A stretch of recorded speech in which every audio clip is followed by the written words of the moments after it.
In 1707, a British naval fleet returning from Gibraltar wrecked on the rocks of the Scilly Isles. 4 ships, over 1,000 sailors. The navigational error that caused it was not unusual, it was routine. Ships couldn't know their east-west position with any reliability. They crossed oceans by educated guesswork, and sometimes the guesswork was wrong by 100 miles. 7 years later, Parliament offered £20,000, one of the most famous scientific prizes of the age, to whoever could solve it. The problem drew astronomers, mathematicians, instrument makers, and clockmakers. The answer came from a carpenter in Yorkshire, and when he delivered it, after 40 years of work, 4 machines, and a sea trial that performed more than 20 times better than required, the institution that had offered the prize spent the next decade finding reasons not to pay him. He was 80 years old before Parliament gave him most of what he was owed. The official prize was never formally awarded. He died 3 years later. This is that story. Longitude is not complicated to understand.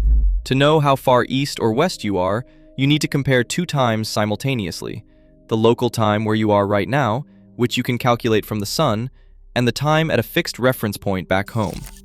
The difference between those 2 times tells you your longitude. 15 degrees of difference equals 1 hour of time difference. The problem is the second clock. You need a timepiece set to home time that you carry across the ocean.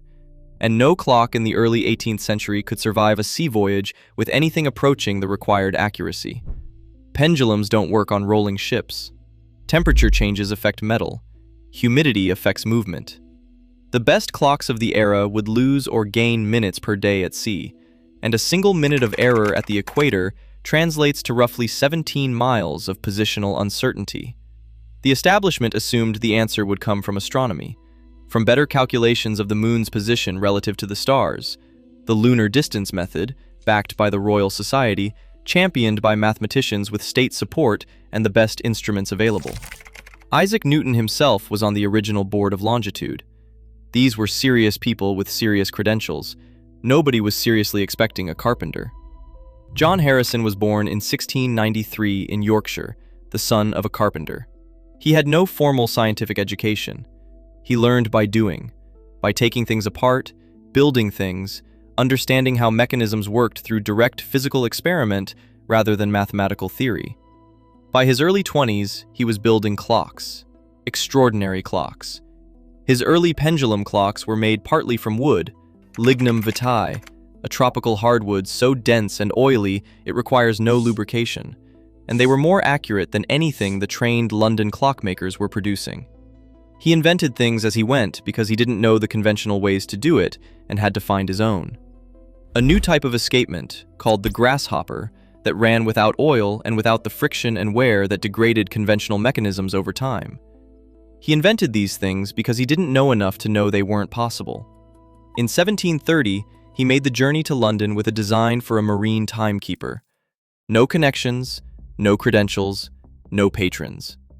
He went to see Edmund Halley, the astronomer royal. Halley sent him to George Graham, the country's foremost clockmaker. Graham, to his considerable credit, loaned Harrison money out of his own pocket to build the prototype. It took 5 years. The result was H1. H1 weighs 75 pounds and required a case 4 feet square. 2 dumbbell balances swing in opposite directions to compensate for the motion of a ship. The whole thing ticks with a slow, deliberate authority that makes it feel less like a timepiece and more like a small industrial installation. In 1736, Harrison sailed to Lisbon with it. The outward voyage was rough, and H1 lost time. The return was better. The ship's master noted afterward that his own dead reckoning had placed the vessel 60 miles from its true position, which H1 had correctly predicted. The Board of Longitude granted Harrison £500 and encouraged him to continue. He continued for 4 more decades. Most people would have stopped after 1. If you've made it this far, you're exactly the kind of person this channel is for. Subscribe, it keeps everything going. Now, what those 4 decades actually looked like. H2 followed H1, then H3. 19 years, not on the longitude problem. on one component of one machine that he ultimately concluded couldn't be made to work. I find that almost impossible to picture. Harrison spent 19 years building and adjusting H3, trying to solve a specific problem with the balance weights, watching it fall short of the accuracy he needed, adjusting, rebuilding, testing again. During those 19 years, as direct results of problems he was trying to solve, he invented two things that transformed industrial civilization: the bimetallic strip, foundational to thermostatic devices and still in use worldwide today, and the caged roller bearing, fundamental to later mechanical engineering. He invented them because he needed them for something else. They were byproducts of a machine he eventually abandoned. After 19 years, he concluded H3 couldn't be made accurate enough. He walked away from it. Then he changed direction entirely. In 1753, he commissioned a watchmaker named John Jeffreys to build him a pocket watch incorporating a new type of balance he had designed. It worked. Harrison spent the next 6 years putting everything 40 years of work had taught him into something radically different. Not a large sea clock, but something resembling a large pocket watch, 5 inches across, just over 3 pounds. H4 ticks 5 times per second. Its balance wheel oscillates faster and with larger movements than anything in conventional watchmaking. The temperature-compensated balance spring, the equalized driving force, the solutions to every problem he'd been fighting for 4 decades. All of it assembled into something small enough to carry in a coat pocket. In 1761, H4 sailed to Jamaica. Over 81 days at sea, it lost 5 seconds. The Longitude Act required accuracy to within 2 minutes. H4 performed more than 20 times better than required. The captain of the ship asked to buy their next timekeeper before they'd even arrived. The Board of Longitude convened to consider the results. What happened next is the part most people never hear. The board acted as though one triumphant sea trial was not enough. Neville Maskelyne, the Astronomer Royal and a key member of the board, was a genuine and serious advocate of the lunar distance method. He was not simply obstructionist. He believed, with real conviction, that the astronomical approach was more reliable and more reproducible than any mechanical device. He was wrong. But his position was the considered view of the most credentialed astronomical mind in Britain.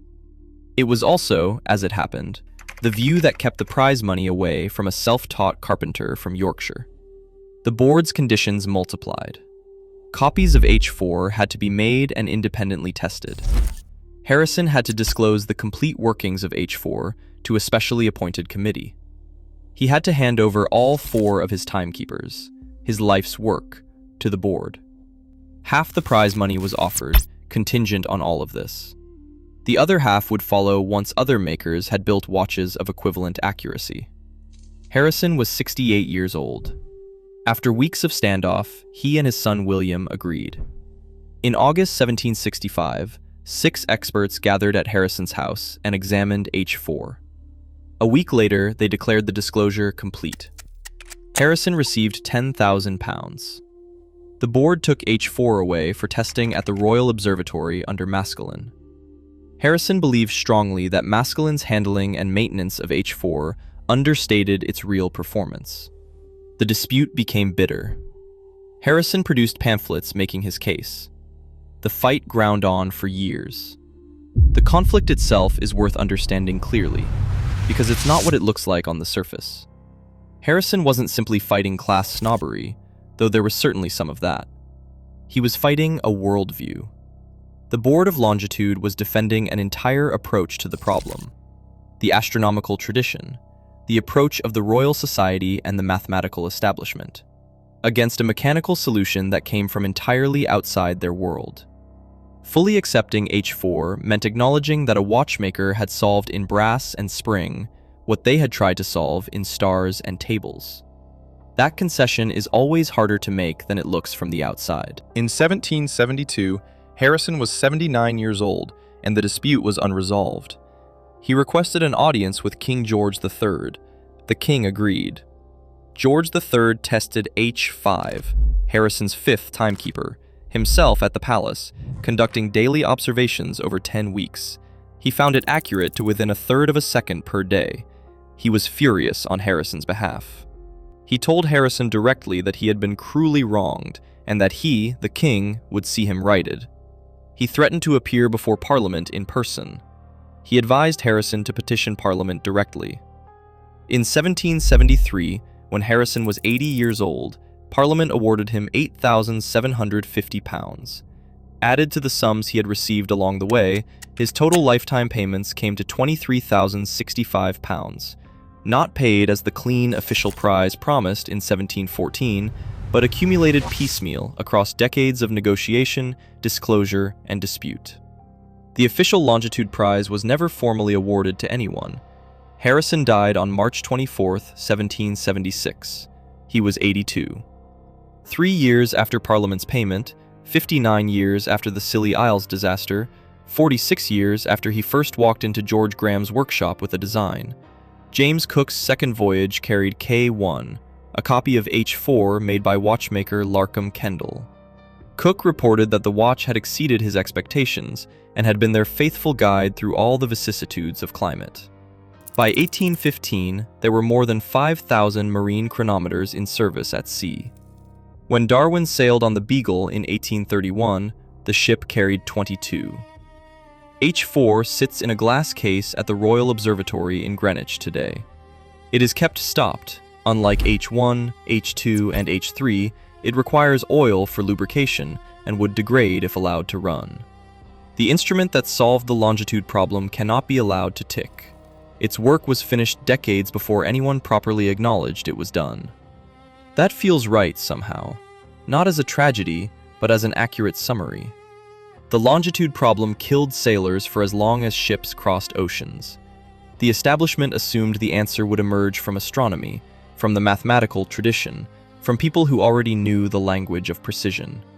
The answer was a clock, small enough for a coat pocket, built by a man who learned his trade from wood and instinct and 40 years of iteration, who was 80 years old before Parliament gave him most of what he was owed, and who never received the official prize at all.